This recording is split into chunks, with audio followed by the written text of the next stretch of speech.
Hello everybody. आज जो हम टॉपिक कवर करने जा रहे हैं वो है suit for specific performance of a contract. सबसे पहले यहाँ पर कोड का नाम मेंशन किया जाता है। उसके बाद सूट नंबर और ईयर लिखा जाता है।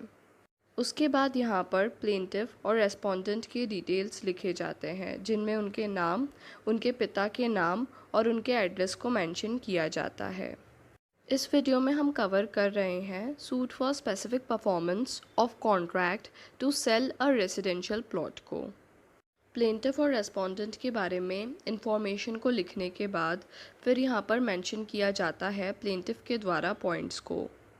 इस फॉर्मेट में बताया गया है कि जो प्लेंटिफ है वो एक गवर्नमेंट सर्वेंट है जो कि काम कर रहा है दिल्ली में। जो रेस्पोंडेंट है वो एक प्रॉपर्टी ब्रोकर है और यहाँ पर रेस्पोंडेंट के ऑफिस का एड्रेस भी मेंशन किया गया है। उसके बाद यहाँ पर केस के मटेरियल फैक्ट्स को मेंशन किया गया है। इसमें लिखा गया है कि जो प्लेंटिफ है उसने एग्री किया था रेस्पोंडेंट के साथ 10 अगस्त 2008 को कि वो परचेस करेगा प्लॉट नंबर 123 एट रानी बाग कॉलोनी दिल्ली। पिटिशन के साथ में कॉन्ट्रैक्ट की कॉपी को अटैच किया गया है। उसके बाद यहाँ पर प्लॉट की बाउंड्रीज़ के बारे में डिटेल्स को मेंशन किया गया है। इसमें लिखा गया है कि जो टोटल वैल्यू थी प्लॉट की जो कि पे की जानी थी प्लेंटिफ के द्वारा रेस्पोंडेंट को, जो कि अग्री की गई थी कॉन्ट्रैक्ट में, वो थी 40,000 रुपीज़।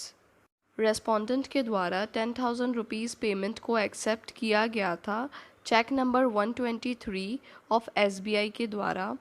और इसके साथ ही रेस्पोंडेंट के द्वारा प्रॉमिस किया गया था कि जैसे ही जो बचे हुए 30,000 रुपीज़ हैं उनको पे कर दिया जाएगा, वैसे ही रजिस्ट्री करवा दी जाएगी। प्लेंटिफ के द्वारा कितनी बार ऐसी कोशिशें की गई कि वो अमाउंट को पे कर दे रेस्पोंडेंट को, पर रेस्पोंडेंट ने पेमेंट को लेने से मना कर दिया। प्लेंटिफ के द्वारा 10 अक्टूबर 2009 के दिन एक नोटिस भी भेजा गया था रेस्पोंडेंट को इसी बात को लेकर।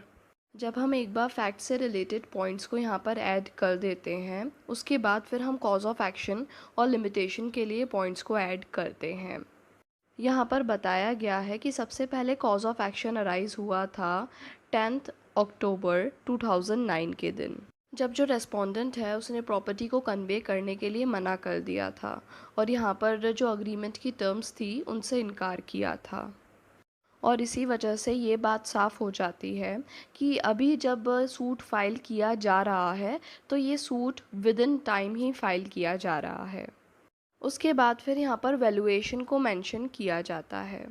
यहाँ पर सूट को वैल्यू किया गया है जुरिस्डिक्शन और कोर्ट फ़ी के पर्पस के लिए एट ₹30,000। उसके बाद फिर यहाँ पर जुरिस्डिक्शन को मेंशन किया जाता है। यहाँ पर बताया गया है कि जो प्लॉट है वो लोकेटेड है इंदौर में और ये प्लॉट कोर्ट के टेरिटोरियल जुरिस्डिक्शन में आता है। इसके साथ ही जो कॉन्ट्रैक्ट है उसकी वैल्यू है 40,000 रुपीज़, जो कि कोर्ट के पेक्यूनरी जुरिस्डिक्शन में आती है। जुरिस्डिक्शन के बाद फिर यहाँ पर रिलीफ को क्लेम किया जाता है। यहाँ पर प्लेंटिफ के द्वारा प्रेयर को मेंशन किया जाता है। यहाँ पर प्लेंटिफ के द्वारा कोर्ट से विनती की गई है कि जो कोर्ट है वो यहाँ पर ऑर्डर करे रेस्पोंडेंट को कि वो अपने पार्ट को परफॉर्म करे। यहाँ पर जो कोर्ट है वो रेस्पोंडेंट को ऑर्डर करे कि वो बचा हुआ पेमेंट एक्सेप्ट करके यहाँ पर प्रॉपर्टी को कन्वे करे प्लेंटिफ को। और इसके साथ ही जो रेस्पोंडेंट है उसे ये भी ऑर्डर करे कि यहाँ पर वो प्लेंटिफ को कंपनसेशन पे करे मेंटल हरासमेंट के लिए, लॉस ऑफ वेजेस के लिए और इस लिटिगेशन की कॉस्ट के लिए। उसके बाद फिर यहाँ पर प्लेंटिफ के सिग्नेचर किए जाते हैं, प्लेंटिफ के नाम को मेंशन किया जाता है, एडवोकेट के नाम को मेंशन किया जाता है, प्लेस को मेंशन किया जाता है और डेट को मेंशन किया जाता है। उसके बाद फिर यहाँ पर वेरिफिकेशन को मेंशन किया जाता है। वेरिफिकेशन में पैराग्राफ्स को मेंशन किया जाता है जो कि प्लेंटिफ के नॉलेज के हिसाब से सत्य है, और इसके साथ ही उन पैराग्राफ्स को भी मेंशन किया जाता है जो कि यहाँ पर लीगल एडवाइस पे लिखे गए हैं। वेरिफिकेशन के बाद फिर यहाँ पर प्लेंटिफ के सिग्नेचर किए जाते हैं। तो आज जो हमने टॉपिक कवर किया वो है suit for specific performance of a contract.